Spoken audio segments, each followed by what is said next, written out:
Anak-anak, adik-adik, kadang-kadang dalam kegiatan ngobrol sama teman-teman dan juga sama keluarga, kemudian juga dengan adik-adik mahasiswa dan masyarakat sekitar, sering jadi pertanyaan dalam situasi seperti ini tuh usaha gimana nih ya?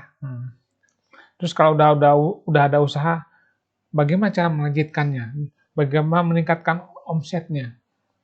Itu ya. Jadi yang ingin saya bahas ini adalah peluang usaha rumahan.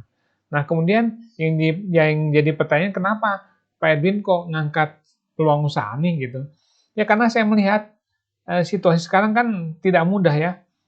Ya banyak hal-hal yang menjadi yang tadinya tidak sulit jadi sulit sekarang ya. Kemudian di sisi lain perkembangan media sosial melalui Instagram, Facebook itu kan meningkat ya. Nah, kemudian juga tetap di rumah ya, kita dengan situasi ini kan tetap harus di rumah.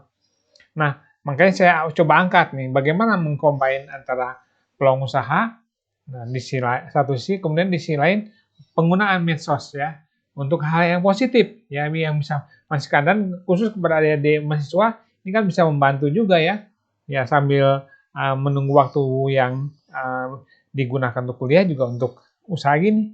Karena apalagi sekarang banyak di rumah ya, apa-apa daring gitu ya. Oke, peluang usaha rumahan dan media usaha oleh saya. Kemudian apa yang harus saya sampaikan kepada Anda? Ya, yang pertama adalah kiat mempersiapkan usaha rumahan, usahanya usaha rumahan aja deh ya. Untuk usaha rumahan ini kita pertama harus punya skema sukses. Kemudian yang kedua riset pasar, ya. Kemudian yang ketiga konsep usaha, yang keempat harga, yang kelima adalah penyebab kegagalan usaha. Apa sih yang menyebabkan? Ya. Nah ini ya kita kupas ya. Ini saya garis besar nanti saya sampaikan lagi di bagian bawah ya. Nah, kemudian untuk rekan-rekan adik-adik yang ingin mendapat informasi tentang bagaimana peluang usaha dan melanjutkan usaha, silakan ya tinggal kirim aja emailnya ya ke saya, nanti saya kirim ya. Bisa email, bisa WA ya, saya kira ini saya kirim aja. Kemudian penjelasan skema sukses. Apa sih skema sukses? Yang pertama, mempunyai mimpi yang jelas dan terukur. Ya, harus punya mimpi dulu. Kemudian udah punya mimpi, action, mulai lakukan, jangan berandai-andai, kemudian jangan terlalu muluk-muluk, langsung aja melakukan. Karena kalau nggak sekedar dilakukan nanti keburu dingin nih, ibarat makan jadi keburu dingin. Kemudian gengsi, itu salah satu penyebab tidak maju-maju atau tidak bereaksi adalah gengsi, terlalu banyak gengsi. Ya, sejauh kita berusaha dengan di jalur yang benar, yang positif, kenapa harus gengsi ya? Saya juga meskipun saya jadi dosen juga saya mau jualan kok ya, jualan buku ya. Nekat, unsur nekat ini perlu ya, kalau nggak nekat ya terus aja kita terlalu banyak pertimbangan. Kemudian sukses atau belum sukses ya, kemungkinannya kan sukses atau belum sukses ya itu ya. Nah kemudian guru-guru kita harus berada di lingkungan yang memang perlu kita mendapat informasi dari mereka yang sudah berhasil ya. Nah itu di lingkungan yang positif juga. Jadi mendukung apa yang menjadi kegiatan Anda sekarang ya. Kemudian ikut komunitas ya. Kita berada di komunitas juga ya. Kemudian sedekah. Nah harus sedekah ya. Karena kalau kita agak petinju nih ya. Petinju itu artinya bukan petinju ini ya. Dapatnya wah sangat sedikit gitu ya sedekah ya. Riset pasar apa aja? Riset itu bisa dua macam, bisa offline, bisa online ya. Bisa offline, bisa online. Nah, kemudian cara-caranya ini kalau riset offline ya kita wawancara atau ngobrol-ngobrol dengan orang-orang yang mungkin menjadi daerah yang kita mau lakukan usaha, pangsa pasarnya atau radius jangkauannya. Kemudian kalau online, riset online tuh ya kita pakai GoFood kalau misalnya food ya, atau juga pakai bantuan laptop, handphone ya, itu bisa. Kemudian dalam riset pasar ini dilakukan dengan tahapan observasi, nyontek ya, nyontek yang paling gampang itu nyontek yang udah bagus, yang udah berjalan, contek, kita modifikasi. Modifikasinya ketentuannya apa ya? Cari yang ada hal yang kurang, tambahin di modifikasi kita. Ya, kemudian di set nama produk, ya. Nama juga berpengaruh ya. Lokasi tempat usaha juga itu tepat ya, harus tepat ya. Ini bukan tepat ya. Kemudian melakukan promosi untuk mendatangkan orang ya. Kan bisa promosi lewat IG, Facebook ya sekarang, email, YouTube ya. Sekarang banyak media promosi lewat medsos ya. Kemudian dalam membangun usaha, kita wajib memiliki konsep ya. Ada beberapa cara nih. Konsep 1, 3M. Mudah dikerjakan, mudah dicari, mudah dihitung ya. Jadi jangan sampai di luar ini susah dikerjakan atau bahannya sudah dicari nih, jadi masalah juga ya, nanti kita kesulitan. Kemudian konsep yang kedua, mudah bahan baku, dekat keramaian ya. Nah, radiusnya terjangkau. Ini konsep kedua. Konsep ketiga, amati, tiru, modifikasi ya, itu mirip dengan konsep dua tadi ya. Konsep keempat, buat pasar dan kelola pasar. Gimana sih maksudnya ini?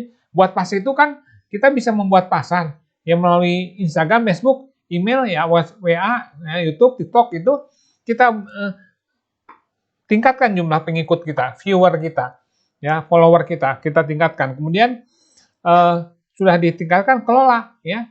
Ya, nanti kalau udah kita banyak pengikut, ini kan sama juga kita punya pasar ya. Manfaatkan tuh ya. Itu jadi positif kan? Ya, medsos dibikin positif ya. Nah, ini saya ambil dari beberapa mereka-mereka yang sudah sukses ya.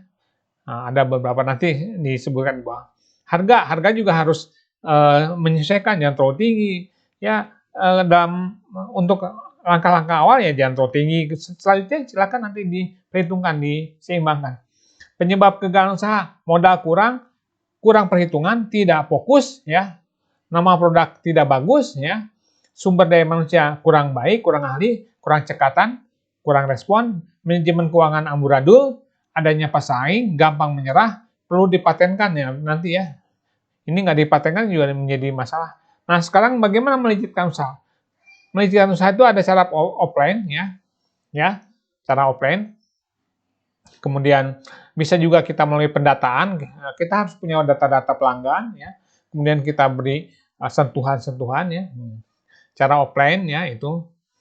Jika gratis diberikan, nah itu kalau offline itu kan kita langsung aja kasih ya informasi ya. Kemudian juga minuman yang diberikan jangan minuman jadi, karena kalau minuman jadi aqua atau teh botol saja, kemungkinan untuk menaikkan nilai itu semakin kecil. Jadi bagusnya minuman yang pakai topping ya pakai beberapa alternatif gitu ya. Tapi jangan itu saja, jangan aqua saja atau teh botol saja. Harusnya di combine ya. Minuman kemudian dianjurkan juga kita punya data pelanggan ya. Data pelanggan itu ya gimana caranya kita punya data lah. Kalau punya data kan kita gampang menyapanya ya, mudah menyapanya. Jadi yang jadi PR bagaimana sekarang kita punya data pelanggan, itu penting ya. Ini saya juga dapat pengalaman dari beberapa rekan saya yang udah melejit usahanya karena dia punya data pelanggan ya. Nanti diberi ucapan selamat dan sebagainya itu bisa. Nah, promosi produk kemudian sentuhan perhatian itu juga bisa ya. Cara online, nah saya kira cara online dengan FB dan IG, bisa pakai email sekarang ya, kita bisa lakukan itu ya. Tinggal kita lihat aja. Terus jangan lupa tingkatkan jumlah viewer, follower ya, pengikut itu harus terus meningkat ya. Nah itu kira-kira supaya bisnis melejit, buang gengsi, kekuatan impian diimbangi ikhtiar, berada pada orang-orang positif, memiliki perhatian dan respon, memanfaatkan database konsumen. Sapalah konsumen, memanfaatkan teknik promosi melalui FB, IG ya, FB dan IG, ini bukan IB ya, IG. Nah, kemudian media sosial dimaksimalkan pokoknya.